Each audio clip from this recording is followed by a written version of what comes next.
রাহমাতাল লিল আলামিন আমাদেরকে সামনে নিয়ে একদিন নামাজের বিষয়ে ওয়াজ করছিলেন। আল্লাহর নবী যখন নামাজের বিষয়ে ওয়াজ করছিলেন এমন সময় তিনি বললেন, মান হাফাজা আলাইহা কানাত লাহু নূরান ওয়া বুরহানান ওয়া নাজাতান ইয়াউমাল কিয়ামাহ। হে আমার সাহাবীরা, হে আমার উম্মতেরা, শুনে রাখো, দুনিয়ার ভিতরে ঈমান আনয়ন করার পর 5 ওয়াক্ত নামাজকে যে যথাসময়ে সুন্দরভাবে ইখলাসের সাথে খুশু এবং খুদুর সাথে 5 ওয়াক্ত নামাজ আদায় করেছে, কাল কিয়ামতের ময়দানে এই নামাজ তার জন্য কানাত লাহু ইয়াউমাল কিয়ামাতি নূর, এই নামাজ তার কিয়ামতের ওই অন্ধকারতম দিনে, যেই দিন সূর্যের আলো মানুষ পাবে না, অন্ধকার হয়ে যাবে, ওই দিনে নামাজ তার জন্য পুলসিরাত পাড়ি দেওয়ার সময় আলো হয়ে যাবে। সুবহানাল্লাহ। ওয়া বুরহান, কাল কিয়ামতের ময়দানে দলিল পেশ করার মতো বান্দা কোনো সম্পদ খুঁজে পাবে না। দুনিয়াতে মানুষ কোটি কোটি টাকার সম্পদ গড়ে, সুন্দর সুন্দর বিল্ডিং তৈরি করে, জায়গা জমি ক্রয় করে সম্পদ বাড়ায়, কাল কিয়ামতের ময়দানে এইগুলো কি কোনো কাজে আসবে নাকি? আসবে? কোনো কাজে আসবে না। কাল কিয়ামতের ময়দানে এইগুলো মানুষ দলিল হিসাবে উপস্থাপন করতে পারবে না। আল্লাহর হাবিব বলছেন যে সাহাবীরা শুনে রাখো, কাল কিয়ামতের সম্পদ কাজে আসবে না, কিন্তু নামাজ যে 5 ওয়াক্ত আদায় করবে, কিয়ামতের দিন নামাজ তার জন্য দলিল হিসাবে উপস্থাপন করবে। বলেন সুবহানাল্লাহ। ওয়া নাজাতান ইয়াউমাল কিয়ামাহ, শুধু তাই নয়, নূর হবে, বুরহান হবে কাল কিয়ামতের ময়দানে। নামাজ যদি কেউ সঠিকভাবে খুশু খুদুর সাথে আদায় করে, এই নামাজের বদৌলতে আল্লাহ ইমানদারকে নাজাত দিয়ে দিবেন। সুবহানাল্লাহ।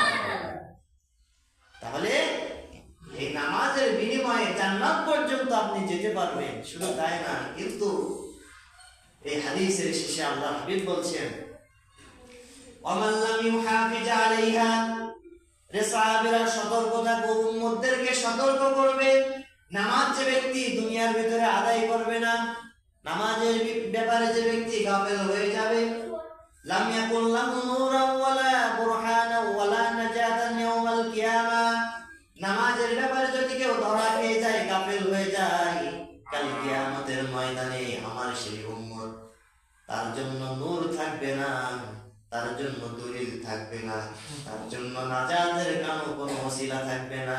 ওয়া কানা ইয়াউমাল কিয়ামাতি মা'a কারুনা ওয়া ফিরআউনা ওয়া হামান ওয়া উবাই ইবনে খালদ। খেয়াল করেন মুসলমান, কত বড় ভয়ঙ্কর কথা আল্লাহর হাবিব এই শেষে বলেছেন। নামাজ থেকে যে গাফেল থাকবে, লাম ইয়াকুল লাহু নূরান ওয়ালা বুরহানা, কিয়ামতের দিন যখন পুলসিরাত সে পার হবে, ওই পুলসিরাতের অন্ধকার রাস্তায় তার জন্য কোনো আলোর ব্যবস্থা থাকবে না, কোনো ব্যবস্থা থাকবে না। এখন আপনি বলেন, আপনার দুনিয়ার ভিতরে লক্ষ লক্ষ কোটি কোটি টাকা থাকতে পারে, কিন্তু কাল কিয়ামতের ময়দানে আপনার এই টাকার দ্বারা কোনো টর্চলাইট খুঁজে পাওয়া যাবে নাকি? না। কোনো টর্চলাইট পাওয়া যাবে না, কোনো টর্চলাইট কিন্তু পাওয়া যাবে না, টর্চলাইট পাওয়া যাবে না। সেদিন এই নামাজ আপনার জন্য দলিল হয়ে যাবে। কাল কিয়ামতের দিন আপনার শরীর দিয়ে নূর চমকাতে থাকবে, ওই নূরের আলোতে আপনি পুলসিরাত পার হয়ে যাবেন। সুবহানাল্লাহ।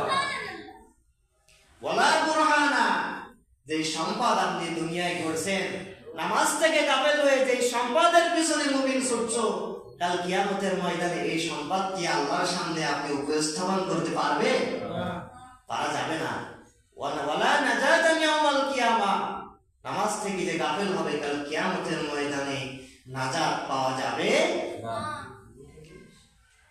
এরপর আল্লাহ হাবিব বলছেন, ওয়া কানা ইয়াউমাল কিয়ামাতি মা'a কারুনা ওয়া ফিরআউনা ওয়া হামান ওয়া উবাই ইবনে খালদ। ঈমান আনলো কিন্তু নামাজ পড়লো না, আল্লাহর হাবিব বললেন সে জাহান্নামের ভিতরে কারুন, ফিরআউন, হামান এবং বিখ্যাত মুনাফিক আব্দুল্লাহ ইবনে উবাইয়ের সাথে সে জাহান্নামে জ্বলবে। নাউযুবিল্লাহ। তাহলে